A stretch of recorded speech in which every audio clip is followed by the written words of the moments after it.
الفلوس، احنا بنشتغل عشان نجيب الفلوس اللي تشتري لنا حاجه من الاثنين، يا الوقت يا تاني حاجه اللي هي ليه الطاقه، المجهود.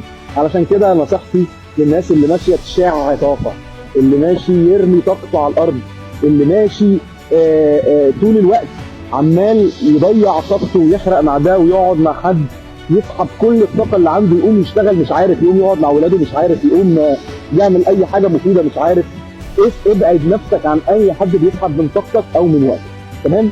لو قدرت تفهم او ترتب الاولويات بتاعه العمله اللي ربنا اداها لك بنفس الترتيب ده، نقدر نتكلم عن ثالث عمله وهي الصحه.